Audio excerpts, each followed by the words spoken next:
직권에는 가장 많은 탄소가 존재가 돼요. 어디에? 직권에는 가장 많은 탄소가 존재합니다.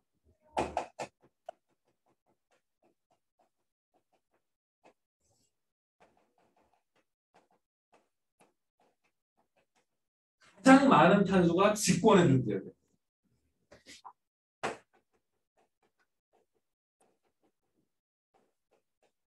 탄소는 이산화탄소만 많이 생각을 하거든?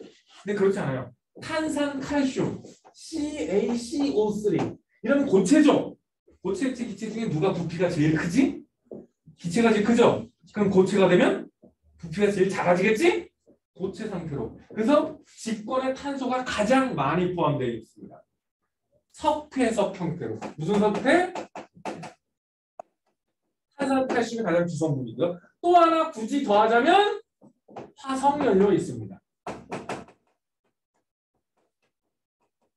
화석연료. 알잖아, 석탄, 석유. 석탄은 과거에 특히 고생될 때 식물이 땅에 파묻혀서 석탄이 됐어요. 그럼 석유는 뭐가 석유 됐어? 저렇게 잘못 알고 있는 친구들이 많죠. 몇몇 친구들은 공룡이 죽어서 됐다고 잘못 알고 있는 경우가 있는데, 왜냐하면 초등학교 때 선생님들이 식물이 죽어서 석탄이 되고 공룡이 죽어서 석유가 됐다라는 이상한 소리를 하는 초등학교 선생님들이 있는데, 아니고 정확하게는 동물성 플랑크톤이 바다에 가라앉은 거예요. 육지 쪽에서 석유가 만들어지는 게 아니라 어디? 바다에서 플랑크톤이 수만 년, 수십만 년 심해 깊은 바다에 빠져서 썩어 나가는 게 아니라 얘네들이 다시 산소랑 차단이 돼야 돼요. 그럼 얕은 바다면 돼야 안 돼요? 깊은 바다에. 그래서 지금 석유가 나오는 지층은 거의 대부분 과거에 바다였던 지층들입니다. 오케이? 물론 석회소속석도 아주 깊은 바다에서 만들어집니다. 자, 수권에는 HCO3- 혹은 CO3 E- 형태, 이런 형태로 이온화된 상태로 존재를 합니다. 얘가 바다에 가서 칼슘이나 다른 성분을 만나면 심해 4,000m, 5,000m 내려가면 눈송이처럼 뭉쳐서 바닥에 가라앉아요. 고체로. 그게 시간이 지나면 다시 떠올라서 육지의 석회석이 되는 거예요. 기권에는 이산화탄소하고 메테인 형태가 주로 있습니다. 주로 두 가지 형태가. 생물권에는 보통 유기물이라고 그러죠. 뭐라고? 유기물이라고 하는데, 유기물이 탄수화물, 단백질, 지질, 핵산 등이 있습니다. 한마디로 탄소화합물, 유기물 형태로 가장 많은 형태가 있습니다. 오케이? 여기 뭐라고 주저리 써있고 여기 쭉 있는데, 이거 읽어보고 이해 못하면 바보. 자, 공기 중에 있는 이산화탄소는 물에 녹아요, 안 녹아요? 이산화탄소는 산소보다도 한 10배 정도 잘 녹습니다. 그래서 이산화탄소가 물에 녹아요. 오케이? 물에 녹아서 시간이 지나면 가라앉을 수 있다 그랬지? 가라앉을 수 있는데, 가라앉아서 석회석이 됐지? 화산이 뻥 터지면 얘네들 불에다 집어넣으면 이산화탄소가 돼서 다시 나오거든요? 다시 뭐가 됐어? 광합성이 이용되면 이렇게 되죠. 광합성에 이산화탄소가 이용되면 포도당이 되고, 포도당은 우리가 먹어서 생물권 안에서 같이 이동을 하죠. 유기물이죠. 그치? 그리고 유기물을 먹으면은 우리가 포도당을 먹고 이산화탄소를 내뿜죠. 다시 이리로 돌아가요. 일부는 파묻혀서 화석연료가 되죠. 뺑뺑 돌아 안 돌아? 이 중에서 이제 가장 문제가 되는 게 이 화석연료를 꺼내서 태워버리는 거. 이게 인간의 활동이죠. 덕분에 지구온난화가 일어나요. 지구온난화와 관계되는 건 여기서 이 석유 있지, 여기 화석연료의 연소, 요거 화석연료의 연소시키는 것이 인간의 활동 때문에 나타나는 거예요. 여기 보면은 뭐 화살표가 엄청 여러 개 있는데, 여기 뭐 어디서 어디로 가고 어디서 어디로 가고 이런 건 결국 요거 4개만 안다면 저 과정은 아주 쉽게 이해할 수가 있습니다. 1번 보자. 직권에서 기권. 어디서 어디로? 기권에서. 이거 우리가 꺼내는 거. 2번은 기권에서 생물권이죠. 이건 광합성으로 들어간 거야. 뭐로 들어갔다고? 광합성. 생물권에서 기권은 이건 호흡이야. 생물권에서 기권은 뭐라고? 호흡이야. 생물권에서 직권은 뒤져서 파묻힌 거죠. 아까 식물이나 동물이 파묻혀서 화석연료가 될 수 있다 그랬지? 그 다음에 직권에서 기권으로 바로 나오는 건 거의 대부분 화산폭 분출에 의해서 이산화탄소로 나오는 거야. 그러니까 화산이 터지면 화산 가스 중에 제일 많은 건 수증기입니다. 다시 한번 화산 뻥 터지잖아. 그럼 제일 많이 나오는 건 누구? 그 다음이 기체 중 이산화탄소야. 그 다음 기권에서 수권으로 녹아 들어갈 수 있어요. 이산화탄소 물에 녹으니까. 그리고 직권에서 수권으로 이게 이제 석회동굴 만들어지는 과정 있지? 이런 식으로 녹아 들어갈 수도 있다고. 요거 몇 번이냐? 8번? 이게 가장 대표적인 게 석회동굴이 만들어지는 과정. 석회석이 물에 녹으니까. 수권에서 직권, 마지막에 수권에서 직권으로 가는 건 아까 얘기했죠. 바닷속에서 수천 미터, 4천 미터, 5천 미터 가면은 지들끼리 뭉쳐서 눈처럼 가라앉는다 그랬지? 이렇게 가라앉아서 제일 탄소가 많은 곳이 어디다? 직권이다. 어디라고? 직권이 제일 많습니다. 이게 탄소의 순환이야. 그래서 탄소의 순환을 알려면 뭐부터?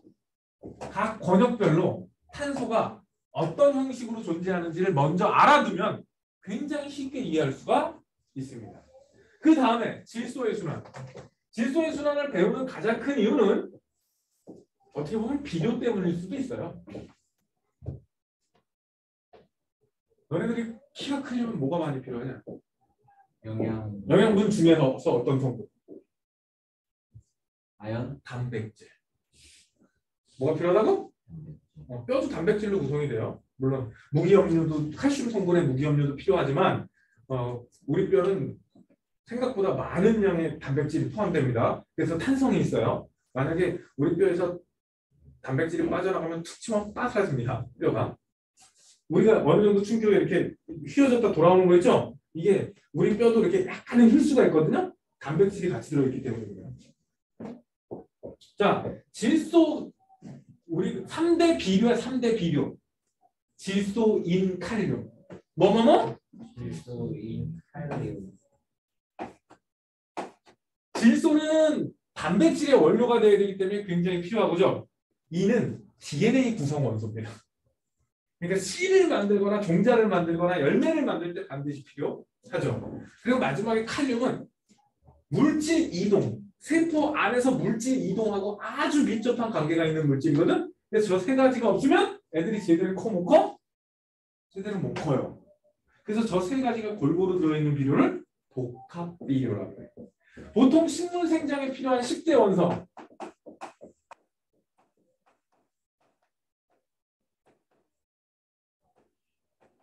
이게 식물 생장에 필요한 10대 원소입니다. 우리말대로 읽으면 존내 깝깝해. 이거 읽어봐. 총. S는 키보드에서 니은이죠. T는 애예요. 그래서 존내 깝깝해. 식물 생장에 필요한 10대 원소가 뭐라고? 존내 깝깝해. 그런데 이건 장난이고요. 이 중에서 요거는 분자 상태로 흡수를 해요. 무슨 상태? 분자 상태. 나머지는 다 이온 형태로 흡수를 해줘야 됩니다. 나머지는. 요거는 그래서 거의 생명체 안으로 들어올 때 물과 이산화탄소 있죠? 물과 이산화탄소 형태로 들어오면 끝이에요, 쟤네들은. 근데 나머지는 다 어떤 형태? 분자가 아닌 이온 형태로. 그런데 질소 순환을 얘기할 때 공기 중에 질소가 80%나 있거든요. 뭐 적게 얘기하면 78% 얘기했지만 대충 훔쳐서 80으로 가자. 근데 써먹을 수가 없어요. 왜? 공기 중에 80%나 있는 질소는 N2. 삼중결합이에요. 존나 단단합니다. 떼서 쓰기가 힘들어. 저거를 우리가 쓸 수 있는 방법. 이온으로 바꾼 거 있지. 기체를 고체 형식으로 바꾼 거를 질소 고정이라 그래. 뭐라 그런다고? 질소 고정이 되면 NH 플러스나 NO3 마이너스 형태가 얘가 이렇게 되는 걸 뭐라 그런다고? 질소 고정이라는데 우리는 이 단체 써먹어 못 써먹어? 못 써. 이게 써. 그 중에 NO3 마이너스를 특히 더 좋아합니다. 오케이? 그런데 뿌리를 통해서 흡수해야 돼. 어딜 통해서 흡수한다고? 얘는 못 쓰니까 얘네는 뿌리를 통해서 흡수해야 돼. 그러다 보니까 이온 형태로 필요합니다. 오케이? 이 상태를 쓴다 못 쓴다? 뜯어먹기가 되게 힘들어. 왜? 너 하버보시법 기억나니?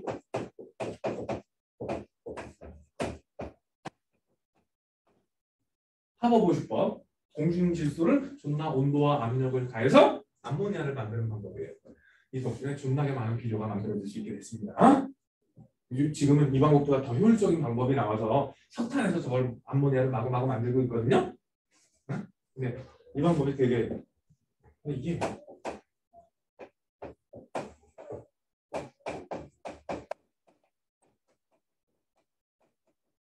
이런 조건이 필요해요.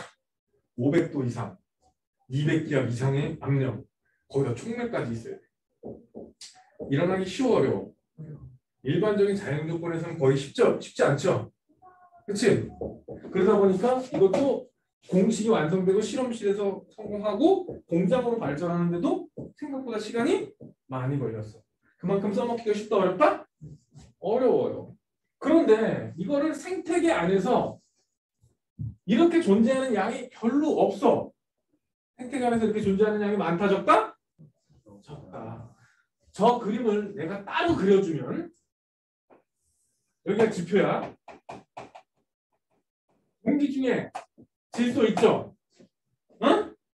얘를 한 방에 이렇게 바꿔주는 고마운 존재가 있습니다. 유식하게 공중방전 이렇게 얘기해요. 벼락친 겁니다. 벼락칠 때마다 조금씩 생겨요. 대량은 아닙니다. 자, 그럼 여기서 문제. 최근에 근처에서 벼락친 거 본 사람. 지구 전체로는 1년에 이 지구 전체는 일주일에 2방 이상이 떨어집니다. 요 근처에 얼마나 떨어졌어, 사람? 아주 떨어져? 그러면 지표 속에 얘가 충분히 있을까 없을까? 지구 전체로 보면 일주일에 두어 번 떨어지지만 그래봤자 양이 많다졌다? 작다. 그런데 고맙게도 이 질소를 고정시켜주는 질소 고정 세균이라는 게 있어. 뭐가 있다고? 질소 고정하는 세균이 두 종류가 있는데 하나가 뿌리옥 박테리아야. 뭐라고? 뿌리옥 박테리아. 흙과식물 뿌리에 이렇게 붙어서 산다는 공기 중의 질소를 암모니아로 바꿔줘. 뭐로 바꿔줘? 근데 암모니아는 물에 졸라게 잘 녹거든? 그래서 바로 암모늄이 됩니다. 오케이? 이렇게 바꿔주는 게 뿌리옥 박테리아도 있지만 아조토박터라는 것도 있어요. 중학교 때는 안 배우지만 공부할 거면 아조토박터까지 알아두고. 뿌리옥 박테리아는 공생관계로 사는 놈이고 아조토박터는 독립적으로 박테리아예요. 독립적으로 살 수 있는 박테리아입니다. 근데 얘네들이 이렇게 질소를 바꿔줍니다. 오케이? 이거를 사실 여기 요 과정이 하나 있어요. 이건 아질산이라고 부르는데 이거는 필요 없으니까 뺄게. 이렇게 가는 과정을 질산화라고 합니다. 질화도 좋고요. 질산화도 좋아요. 이거는 질산화 세균이 해줍니다. 누가 해준다고?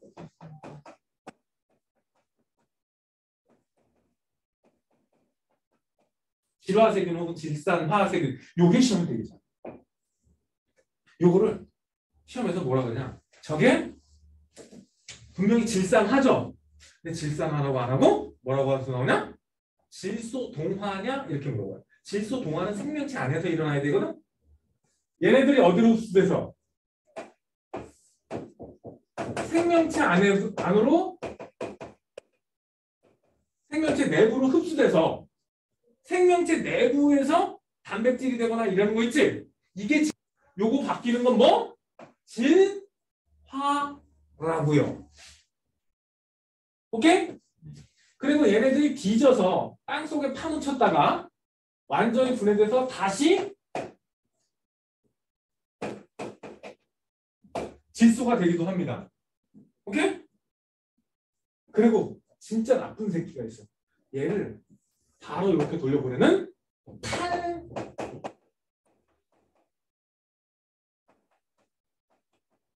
탈질소 세균이 탈질소화 시키는 반응이 있습니다.